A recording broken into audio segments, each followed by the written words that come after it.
Divorced Korean mafia boss spent Christmas alone until a black woman arrived with twins.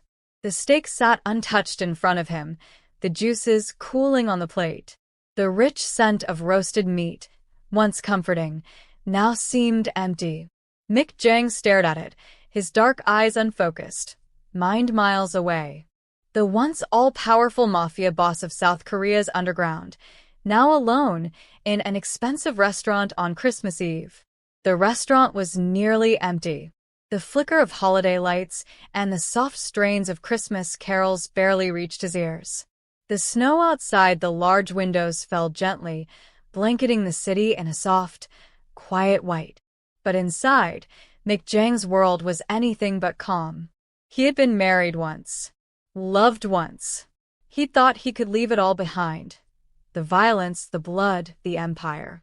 But Christmas always had a way of reminding him that the world he built wasn't one that could ever be left behind. "Maybe this is what I deserve," he muttered under his breath. A waiter had passed by moments ago, offering to refill his wine, but Mik waved him away. He had no desire for company. He only wanted silence. Silence, and the quiet of a world that had slipped from his grasp. The mafia had been everything to him once. Power, respect, fear. Now, it was nothing more than shadows that haunted his every thought. Just as he was about to stand and leave, the door to the restaurant opened. The soft chime of the bell above the door broke through the stillness, but it wasn't the cold wind or the usual bustle of new customers. It was something else. A woman walked in. Mik didn't look up immediately. He was used to women, to people entering and leaving his world without consequence. But then, something made him pause. It was her presence. The way she carried herself. Confident. Unfazed. And there was no mistaking it. She wasn't lost. She knew exactly where she was going. Her eyes met his, and Mik felt his chest tighten. The woman didn't look afraid, didn't look surprised to see him here. She stood tall, strong, with two small children at her side. They were young, no older than 5 or 6. A boy and a girl. Mik felt the room shift, the air grow thicker as she stepped forward. The weight of the moment began to sink in. There was something about her. He couldn't quite place it, but he felt the past stirring, creeping back into his life. The children stayed close to her, their little hands grasping hers, trusting, unaware of the danger that swirled just beneath the surface. The woman's eyes never left Mik's as she walked toward his table. The twins followed quietly, the boy looking up at him with an odd sense of recognition in his dark, curious eyes. The girl, her small hand clutching her mother's sleeve, hid her face in the folds of the woman's coat. "Are you Mik Jang?" The woman's voice broke through the quiet, steady, and calm. She didn't speak like she was asking a question. She spoke like she already knew the answer. And somehow, that unsettled Mik more than he cared to admit. Mik's gaze lingered on the boy, his heart pounding unexpectedly. The child's face was a mirror of his own, the same sharp cheekbones, the same dark eyes. "No," Mik said, shaking his head, trying to rid himself of the sudden sense of dread. "It's impossible." But the woman didn't flinch. "You're wrong," she said, her tone cool. "You have 2 children you didn't know about. And I'm here to remind you." The truth hit him like a punch in the gut. His stomach twisted, his heart stuttered. His life, the one he thought he could escape, had come crashing back with the force of a freight train. The woman was Zefra Adami, a woman from his past, a woman he had once loved. And those children, they were his. But Mik couldn't process it. The past had been buried. He'd made sure of it. He thought he had left it all behind when he walked away from the mafia life. He never thought the sins of his past would find him, let alone bring this truth to his door. 7 years, he muttered, struggling to breathe as the weight of the moment crushed him. "You waited 7 years to tell me this." Zefra's face hardened. "I didn't wait. I ran. For them," she said, gesturing to the children. "But now you can't run anymore." Mik stood, the chair scraping the floor behind him, his mind racing. "Why are you here?" he asked, his voice low, barely controlled. His fists clenched, but Zephyr didn't seem intimidated. "Because we need you," she said. "There's more to this than you know. Someone from your past is alive, and they want us dead." Mik's mind reeled. "Who?" he asked, but he already knew. He could feel the answer hanging in the air. The name he'd been trying to forget. Sean J. The name felt like a bullet to the chest. Mik had left Sean J bleeding in an alley years ago. He watched the man die, thought it was the end. But now, Zephyr was telling him the truth. Sean J was alive, and now he was coming for them. Mik's heart stopped as the realization hit him. This wasn't just about a past he could walk away from. This was real. His children were now part of a dangerous game. The knife on the table caught his eye. The steak, cold and untouched, no longer mattered. It was the only weapon within reach, and Mik's hand hovered over it as the gravity of the situation set in. "Why didn't you tell me sooner?" he asked, his voice thick with emotion. "Because I couldn't," she replied, her voice softening. "I didn't think you'd come back to me. I didn't think you'd care about them." Mik didn't respond. He didn't have the words. His chest tightened, his mind flashing back to the days when everything seemed simple, when he had everything under control. But that was before Zephyr, before the children. He had once ruled with an iron fist. Now everything he knew seemed like a dream slipping through his fingers. Outside, the snow continued to fall, blanketing the world in white. But inside, the war had just begun. Mik Jang was no longer the man he once was. And for the first time in years, he had something to protect. But would it be enough? Mik stood there, staring at the children, his heart still racing. The weight of Zephyr's words pressed down on him like an iron cage. Twins. His twins. And they weren't just some distant memory he could ignore. They were here, in front of him, staring back with eyes that mirrored his own. His gaze flicked between the boy and the girl. The boy, his son, was looking at him with an expression of quiet defiance, as if he knew exactly who Mik was. Mik had always been good at reading people, but this boy, it was different. It was like looking at a younger version of himself, with the same sharpness in the eyes. The girl, on the other hand, was clinging to her mother's coat, hiding behind her, peering out only with cautious eyes. She was small, delicate, but there was a quiet strength in the way she held her ground, even though she was clearly nervous. Zephyr's eyes never left Mik as she crossed the room, her boots soft against the polished floor. She didn't sit down. She didn't wait for Mik to say anything. She just stood there, calm but firm, like she had come for something and wasn't going to leave without it.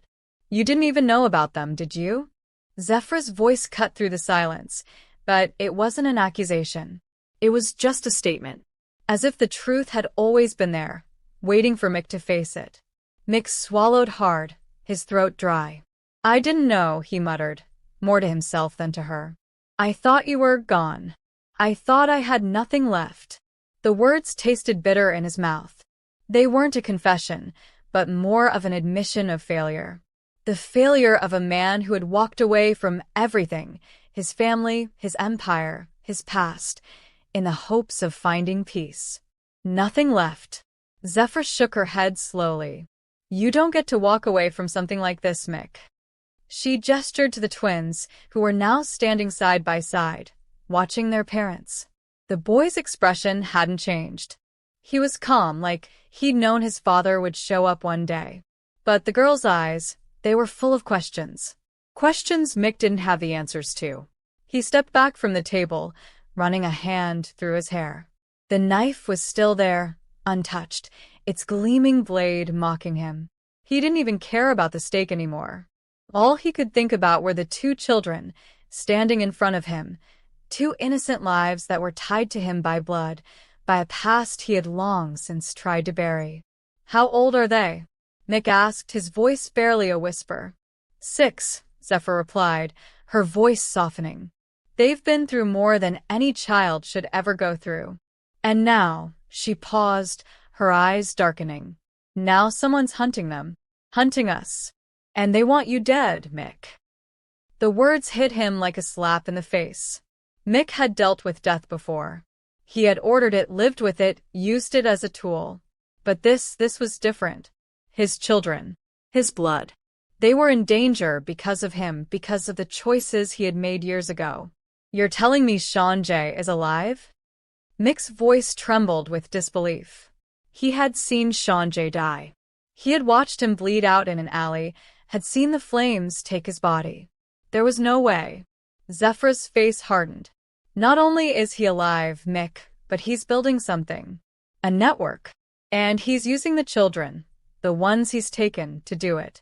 And now he wants to finish what he started. He wants revenge for everything you did. Mik felt a cold shiver run down his spine. The past he thought he had escaped had come crashing back into his life. Sanjay. He hadn't just been a problem. He had been a cancer, and now that cancer was spreading again. We're being hunted, Zephra continued, her voice steady, but filled with an edge of panic Mik had never heard before. I'm not just here for closure, Mik. I'm here because I need your help. And I'm not leaving until you understand that. The room felt like it was closing in on him. The faces of the twins, innocent, unaware, staring back at him, seemed to mock his inability to protect them. His hands clenched into fists at his sides. This wasn't supposed to be his life anymore. He had walked away from it all. But here he was again, stuck in the same nightmare. I don't have the strength for this, Zephra, Mik said, his voice cracking. He looked at the twins again, and the knot in his stomach tightened. I don't know if I can protect them. I've failed before. I can't do this again. Zephra's eyes softened, and for the first time, Mik saw the vulnerability she had always kept hidden. You don't have to do it alone, Mik. We've all been running, and I won't run anymore. But I need you to stand up. I need you to fight for them. Mik took a deep breath, his mind racing. He had walked away from this life once, thinking he was done. But now, he couldn't hide anymore. The twins were his responsibility. They were his family. And whatever this was, it had to end. You came here for help, Mik said, his voice steady now. And I'm going to help you. But we do this on my terms. No more running. No more hiding. Zephra nodded slowly, her face filled with determination. Good. Because the war isn't coming, Mik. It's already here. The cold air outside the restaurant was nothing compared to the storm brewing inside Mik Jang's mind. The snow was falling harder now, coating the streets in a thick blanket of white, but it was no match for the weight pressing down on him. The shock of seeing Zephra again, hearing her voice, feeling the pull of the past, it was all too much to process. And now, the reality of the children, his children, standing in front of him, quietly waiting for answers, only made everything worse. Mik had known how to respond to Zephra when she'd told him about Sanjay's return. Part of him wanted to deny it, to throw the words back at her, claim that she was mistaken. But the look in her eyes, the rawness, the urgency, told him everything. Zephra wasn't lying. She didn't have to say it, but Mik knew she had been running for years, protecting these kids, and now she was asking him to step back into the hell he had escaped. Mik stared at the twins, their faces a reflection of his own. The boy, John, looked more like him than he ever could have imagined. The same sharp cheekbones, the same dark, intense eyes. His gaze was steady, unflinching, like he already understood the danger they were in. The girl, Isela, stood close to her mother, her small hand wrapped around Zephra's fingers, eyes wide and innocent. She was the picture of quiet curiosity, but Mik knew there was more to her than just that innocence. She had the same quiet strength in her that he had seen in Zephra all those years ago. Do they know who I am? Mik asked, his voice low, filled with regret and confusion. Zephra didn't answer immediately. She just looked at him for a moment, as if weighing her words. Then, finally, she shook her head. No, she said, her voice soft but firm. I told them about you, but I didn't tell them everything. They don't know the details. Not yet. Mik nodded, but a part of him ached at the thought. They were so young, yet they already had the weight of the world on their shoulders. And it was his fault. His choices. His past. Zephyr glanced at the twins, her gaze lingering on them for a moment, before turning back to Mik. I didn't want them to be a part of this life, Mik, she said quietly. I didn't want them to know what you were. What we were. Mik's heart tightened at her words. It was clear now that she had kept the truth from them for as long as she could. She had given them a normal life, a chance to be kids, far from the violence and danger Mik had been born into. But now that was over. The past had come knocking, and it wasn't going away. They don't deserve this, Mik said, his voice rough with emotion. No, Zephyr agreed. They don't. But we don't get to choose what happens to us, Mik. We don't get to choose who comes for us. The weight of her words sank deep into Mik's chest. The life he thought he'd left behind was crawling back into his world, dragging his family with it. The Mafia, the violence, the betrayal, it was all returning in a wave that Mik couldn't stop, no matter how hard he tried to escape. We don't have much time, Zephyr said, her voice hardening. Sean J isn't playing games. He's already made his move, and he's coming for us. We can't run anymore. We need to end this, once and for all. Mik clenched his jaw. His mind was racing, trying to process everything. He had left the Mafia life behind, built a new life, one he thought was safe. But it wasn't. Sean J had found a way back into his world, and Mik knew, deep down, that there was no running from it. What do you need from me? Mik asked, his voice finally steady. Zephyr's eyes softened, but her expression remained firm. I need you to be who you were, Mik. I need you to fight. I need you to protect them. Mik felt a cold chill run down his spine. The man he used to be, the one who had ruled with fear and violence, was dead. Or so he thought. He had buried that man, burned his past, and walked away from everything. But now, with Zephyr standing in front of him, asking for his help, Mik couldn't escape the reality of what was at stake. I thought I left that life behind, Mik said, his voice barely above a whisper. I thought I could be a different man. You were, Zephyr said, her voice soft but firm. But that man is gone now. The man who walked away, who left us all behind, he doesn't exist anymore. This is who you are now, Mik. And I need you to be that man. Mik looked at her, the weight of her words sinking in. The old Mik, the one who could take down anyone who crossed him, was gone. But now, with the twins in front of him and Sean J's threat looming, Mik knew he couldn't hide anymore. He had a family to protect. I'm not the same man I was, Mik said, his voice stronger now. But I'll do whatever it takes to keep them safe. Zephyr nodded, the faintest hint of relief in her eyes. I knew you'd come through. But we don't have much time. We need to act now. Mik took a deep breath, his mind still reeling. The past was back, and it was demanding payment. But he wasn't going to let it destroy the family that had just found its way into his life. We do this together, Mik said, his voice steady. But we do it smart. We end this now. Zephyr's expression hardened again, the determination in her eyes matching Mik's. No more running. No more hiding. We fight. With that, they turned to face the twins.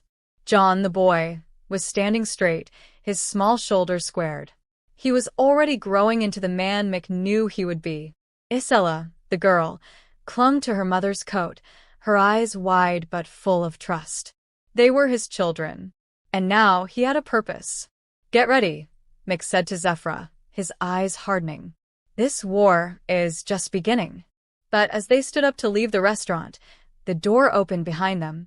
Mik froze, his heart pounding. A figure stepped inside, his silhouette dark against the snowstorm outside. Too late, Mik muttered under his breath, knowing their past had just caught up to them.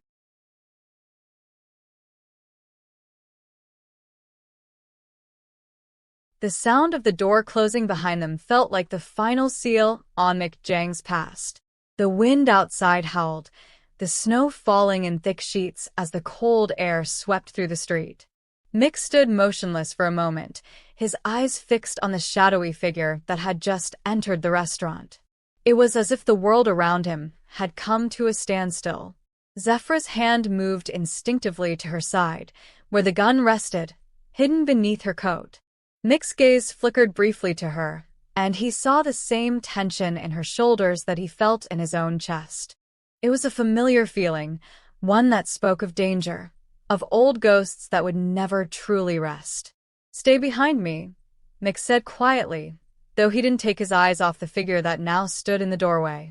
The man's face was obscured by the heavy coat and the hood pulled low over his face, but Mik knew the type.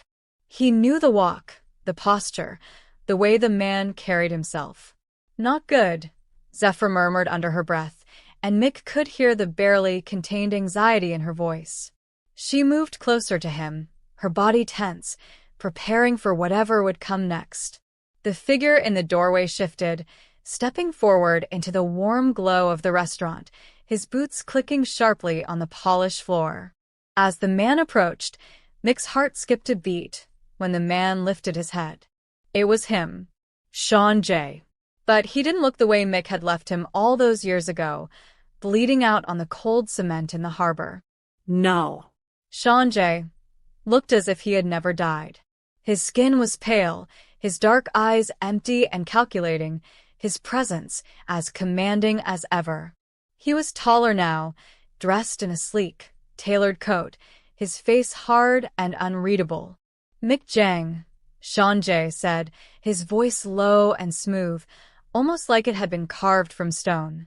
"Still playing at the shadows, I see." Mik's stomach twisted with a sickening mixture of disbelief and anger. It was impossible. He had watched Sean J. die. Mik had made sure of it. He had seen the flames take him, seen the body that had been left to burn.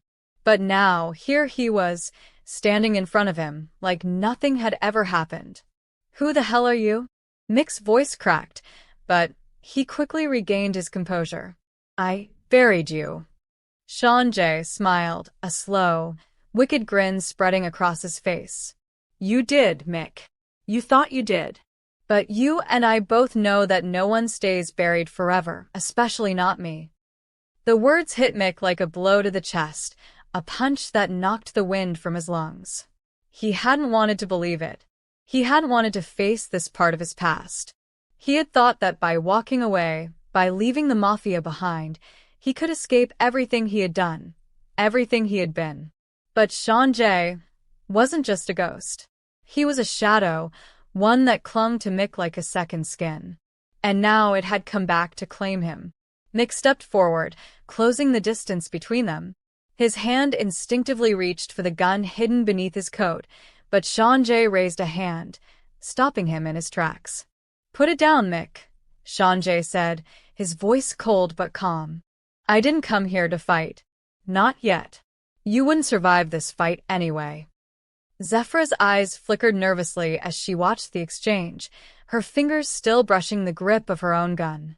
Mik knew she was just as ready as he was for a confrontation. But he wasn't sure this was the right time. "Not yet. Why don't you sit down?" Sean J. continued, his voice dripping with mockery. "It's been a long time, hasn't it? I think we need to catch up. Have a little chat."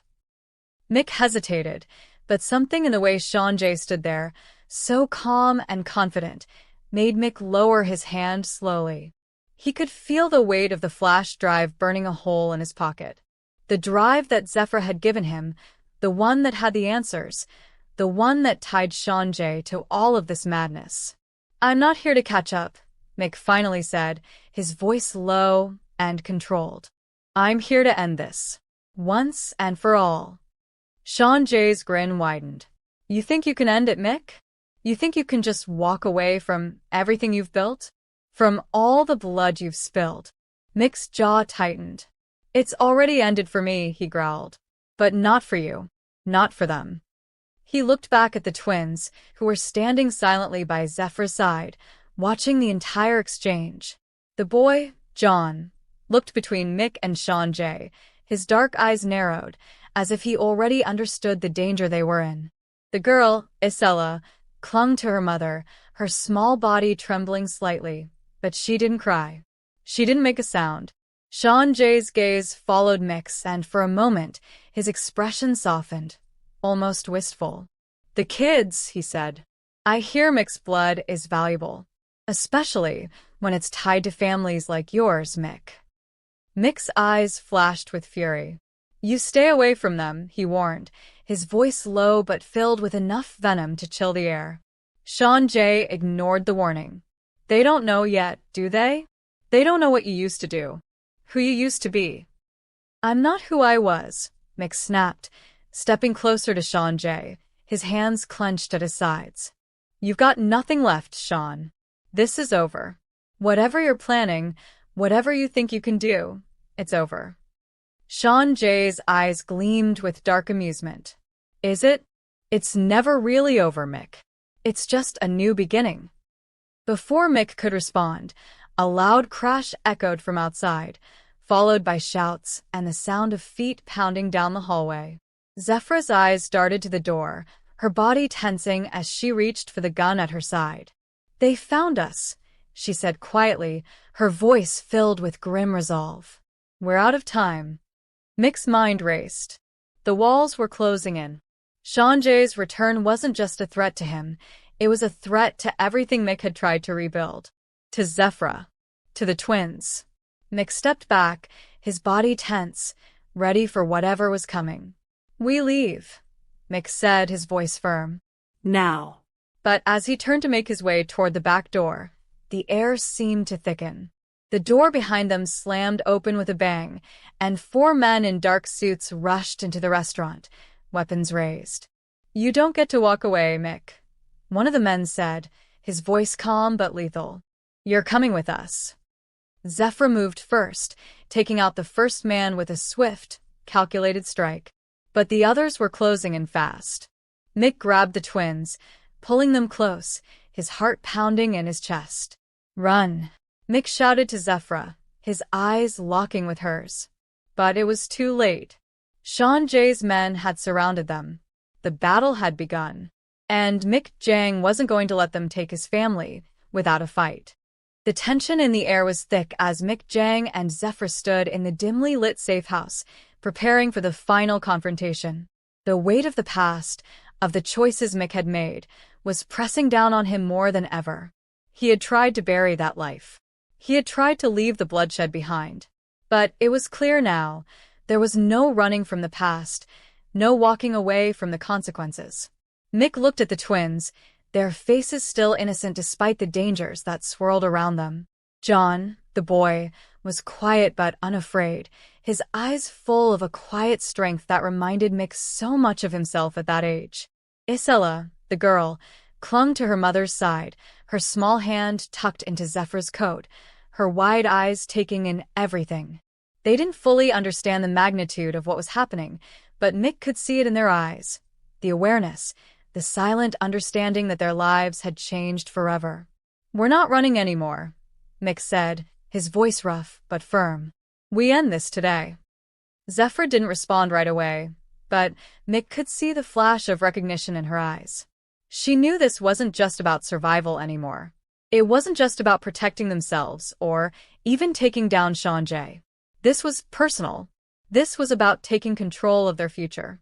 "Let's go," Zephra said, her voice low, steady, as she grabbed her coat and checked her gun one last time. Mik followed her, a sense of finality settling over him. They had nothing left to lose, and everything to gain. They moved through the back alleys of the city, the cold air biting at their skin, the streets eerily quiet as the world seemed to hold its breath.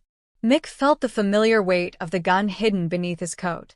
It had been years since he'd held a weapon with such intent, but now, with Sean Jay's betrayal looming, he knew there was no other way. There was no peace for men like him. There never would be. Mik glanced back at the twins, who were walking closely behind them, their faces unreadable, but there was no fear in their eyes. He could see it now, the resolve in them. It was in their blood. They would carry his legacy, for better or worse. They reached the abandoned bathhouse in Mapo, the place where it had all started. The place where Mik had once sworn loyalty to the syndicate, the place where he had first taken up arms. The building was run down now, its windows boarded up, and the faded graffiti on the walls was a reminder of the past they had all tried to forget. "Sean J is here," Mik muttered, his voice rough. "And it's time to end this." Zephyr nodded, her eyes hard with resolve. "Let's finish it." They stepped inside, the creak of the door loud in the stillness of the abandoned building. The air was damp and cold, and the smell of mildew clung to the walls. It felt like stepping into a tomb, a place where the ghosts of their past had come to wait. Mik led the way, his hand on the handle of his gun, every step measured, every sound amplified in the silence. Inside, Sean J was waiting. He was standing in the center of the room, his back to them, flanked by 4 men dressed in black suits. Mik could feel the cold presence of Sean J, the man who had once been his closest ally, now his greatest enemy. Sean J didn't look surprised to see them. He knew they were coming. He always had.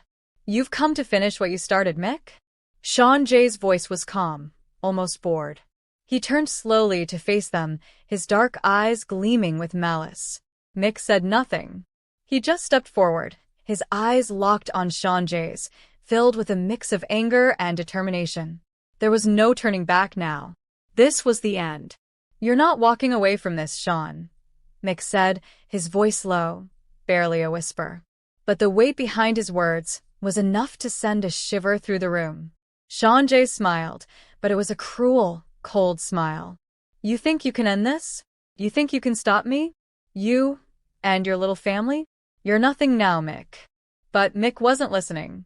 He stepped forward, his eyes still locked on Sean J's, the anger boiling in his veins. Everything that had been done, every betrayal, every lie, it all led to this moment. And he wasn't going to back down. The air in the room seemed to thicken as the 2 men stood there, facing each other, the tension unbearable.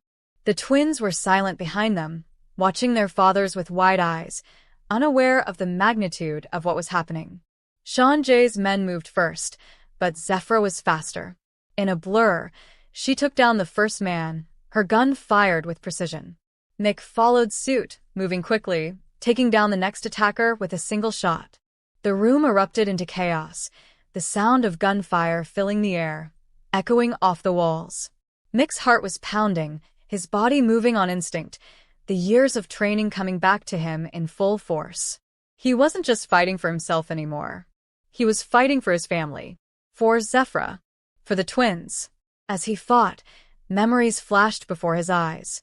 The blood, the violence, the deals, the promises he had made. He had walked away from it all, tried to forget, but it was never that simple. The Mafia was like an addiction, a part of him that he could never fully shake off. And now it had come back to claim him. But he wouldn't let it claim his family. Not again. With a final push, Mik moved toward Sean J, the last of his men already down. Sean J was still standing, his eyes cold and calculating. He took a step back, reaching for a hidden knife, his grin never faltering. "You think you can beat me, Mik?" Sean J sneered. "You think you can take me down after all these years?" Mik's gaze was unwavering. "I'm not trying to beat you, Sean. I'm here to end it." And with that, Mik lunged forward, the blade meeting Sean J's chest in one swift motion. The fight, the years of hatred, all culminated in that moment. The knife twisted, and Sean J's grin faltered. The room went quiet. The sound of snow outside was the only thing that could be heard as Sean J collapsed to the ground, his body crumpling to the floor. Mik stood over him, chest heaving, blood dripping from his hand. "It's over," Mik whispered, his voice barely audible, but it was final. Zephyr moved to his side, her expression unreadable. She looked at Sean J's lifeless body, and then back at Mik. "You did it," she said quietly, her voice filled with both relief and sorrow. Mik nodded, but the weight of what had just happened hit him. He wasn't sure what to feel. Anger? Relief? Regret? All of it. His past was dead, but its legacy would never leave him. The twins, still standing in the doorway, watched him closely. Isella's eyes were wide, but she didn't speak. John stepped forward, his gaze unwavering, his small hand resting on the doorframe as if he was the one leading them now.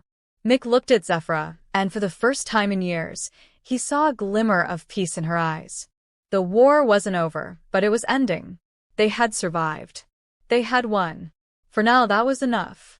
Mik took a deep breath and turned back to Zephyra. Let's go home. And as they walked away from the bathhouse, leaving the past behind, Mik Jang finally understood what it meant to have something worth fighting for. The end. Subscribe to this channel to support our growth.